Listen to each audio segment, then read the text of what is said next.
today's news. Hello and welcome to Old News, the programme and podcast which looks at news issues of the day through the papers of yesterday. And quite often the two seem remarkably similar, none more so than in today's particular topic, coastal erosion. It's been discussed again recently, it's been discussed in the past, it's been discussed long in the past it seems, and very little has changed. Let's look at the Ramsey Courier, Friday, October the 5th, 1934.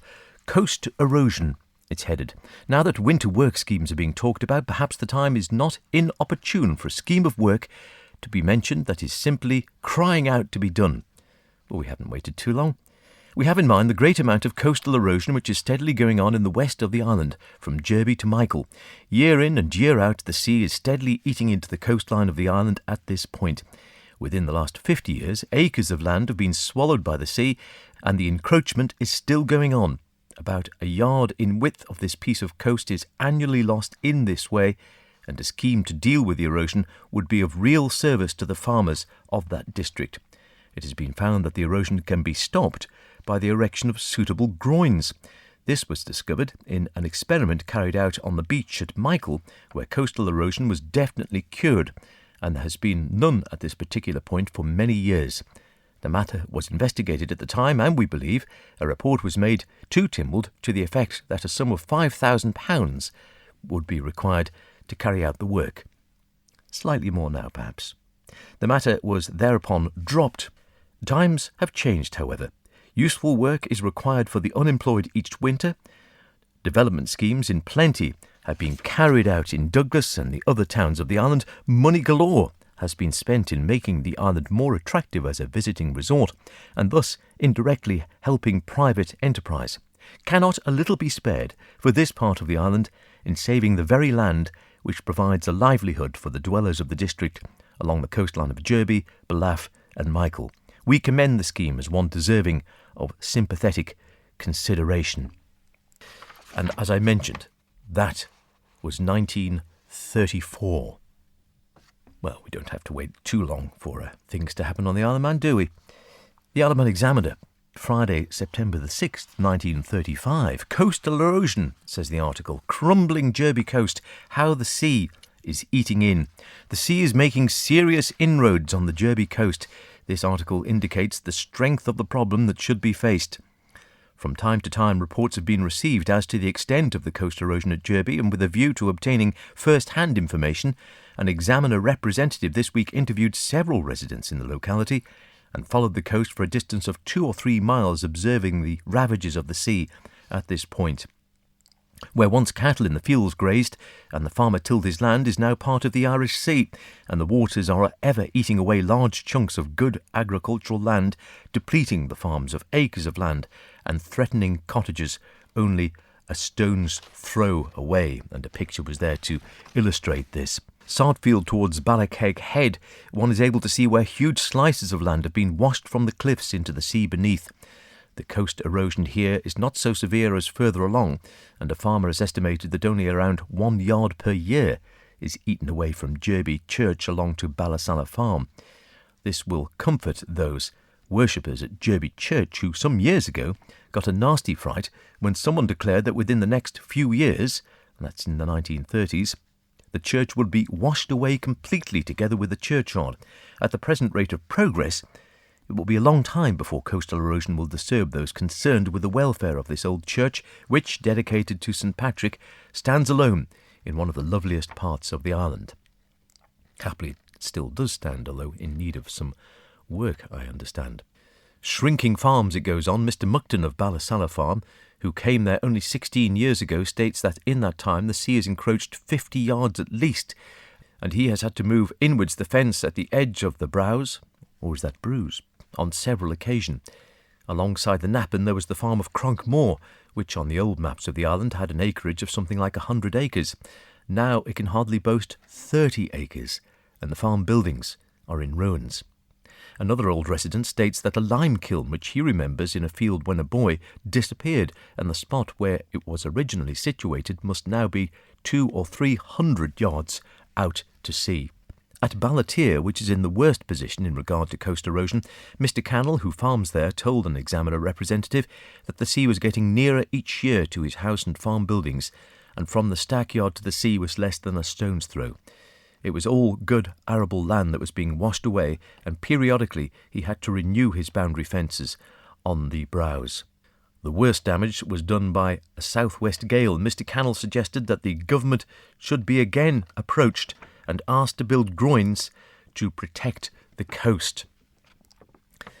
Efforts to involve the government, says the article, to pay a contribution for the work have proved futile in the past, though it has been a popular suggestion at election time with candidates seeking honours in the sheading.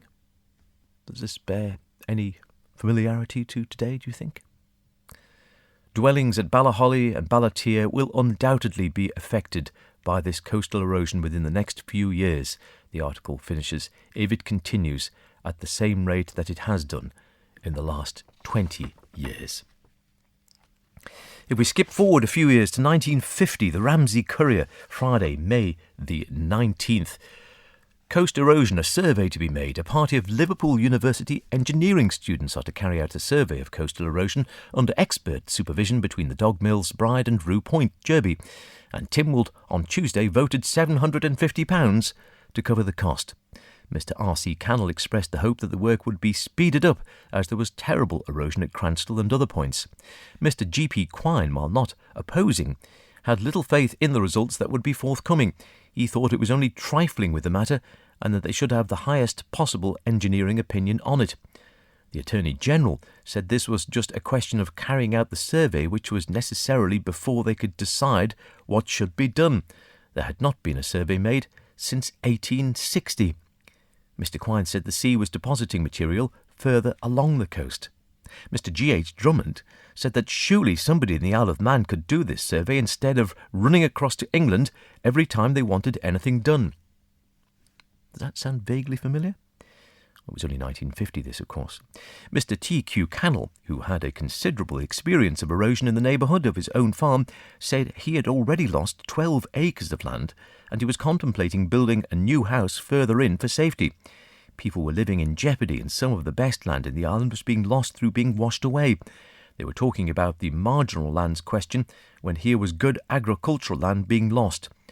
2 fields had gone in his time, and he thought the Board of Agriculture had been very slow-moving. Slow-moving on the Isle of Man? Surely not. Deemster Cowley said it was very wise expenditure. There was a tremendous amount of damage being done by erosion. The Governor had been able to obtain the services of an eminent engineer who trained students. They came here for 6 weeks, and they would furnish a proper report. He himself had land washed away at Orrisdale.